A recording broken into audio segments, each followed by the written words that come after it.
நம்ம உதயநிதி வந்தார்ல, துபாயில இருந்து வந்தாரு, நேரா ஆமா. கரூர் போனாரு, மலர் வளையம் வச்சாரு, ம். திரும்ப சென்னைக்கு வந்தாரு, சென்னை திருப்பி துபாய் வெக்கேஷனுக்கு போயிட்டாரு.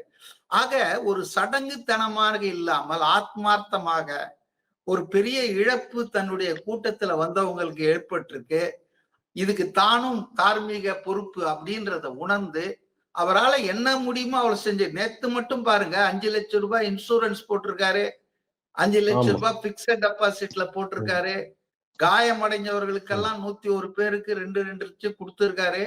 இதற்கெல்லாம் மனசு வரவேணாங்க. பணம் இருக்குது, இருக்கிறவங்க எல்லாம் செஞ்சிடுறாங்களா? ஆக அவரை பொறுத்த வரையில ஒரு மனிதாபமான மிக்க ஒரு நல்ல அரசியல் தலைவராகத்தான் நான் பார்க்கிறேன்.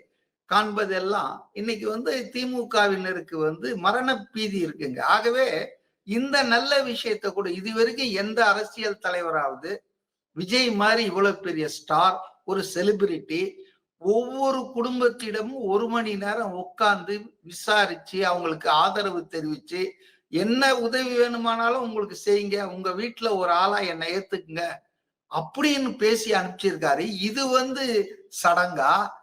இல்ல நம்ம முதலமைச்சர் அவர்கள் நெல்லையில இந்த ஆணவ கொலையில கொலையான இளைஞர் இருக்கார கவின், அந்த கவின் அவர்கள் மரணம் அடைந்து ஒரு 2-3 நாள்ல கொல்லப்பட்ட பிறகு இவர் போனார் தூத்துக்குடிக்கு. பக்கத்துலதான் கவினுடைய வீடு, போயிருக்கலாம், அனுதாபம் தெரிவிச்சிருக்கலாம்.